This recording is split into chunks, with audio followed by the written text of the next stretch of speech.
Assalamualaikum warahmatullahi wabarakatuh. Perkenalkan, nama saya Ahmad Rifani, NIM 170101011019, mahasiswa UIN Antasari Banjarmasin, Fakultas Syariah Prodi Hukum Keluarga Islam.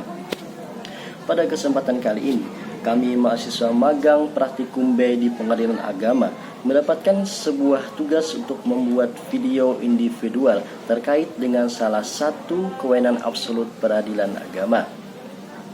Pada kesempatan kali ini, saya akan sedikit berbicara tentang gugatan sederhana.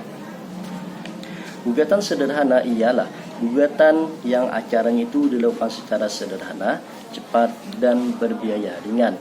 Awal mula kemunculan gugatan sederhana ini ialah saat lahirnya Peraturan Mahkamah Agung Nomor 2 Tahun 2015, sebagaimana dirubah dengan Peraturan Mahkamah Agung Nomor 4 Tahun 2019. Pada awalnya, gugatan sederhana ini cuma diberikan wewenang kepada pengadilan umum. Namun saat lahirnya Perma nomor 14 tahun 2016, pengadilan agama pun juga berwenang dalam menangani gugatan sederhana.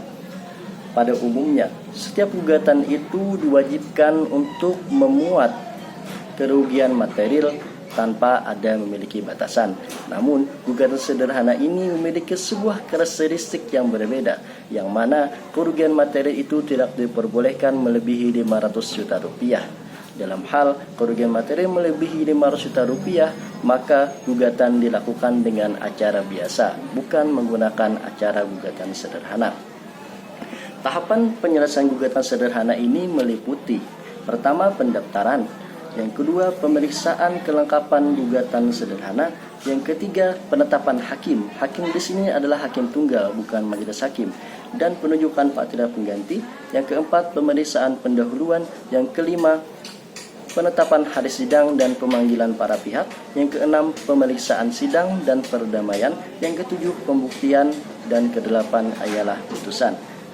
Dalam hal para pihak dalam gugatan sederhana ini, mereka diwajibkan untuk berada dalam wilayah hukum yang sama. Tetapi jika antara penggugat dan tergugat berada dalam wilayah hukum yang berbeda, maka salah satu pihak diperbolehkan untuk menunjuk salah satu kuasa hukum yang berada di wilayah hukum yang sama dengan pihak yang lain. Pada saat persidangan, penggugat tidak hadir. Pada saat persidangan pertama penggugat tidak hadir, maka perkara dinyatakan gugur oleh hakim. Tetapi jika tergugat yang tidak hadir pada saat persidangan pertama, maka hakim akan memerintahkan untuk dilakukan pemanggilan kembali. Tapi jika telah dilakukan pemanggilan kembali secara patut, maka putusan tersebut akan dijatuhkan secara perstek jika tergugat tetap tidak hadir pada persidangan kedua tersebut. Dalam hal upaya keberatan dalam perstek ini diperbolehkan untuk melakukan perzet. Dalam pemeriksaan perkara gugatan sederhana ini tidak ada yang namanya tuntutan provisi, eksepsi, rekonvensi, intervensi, replik maupun duplik. Dalam gugatan sederhana ini juga tidak ada melakukan perdamaian ataupun mediasi yang sebagaimana diatur dalam Perma nomor 1 tahun 2016.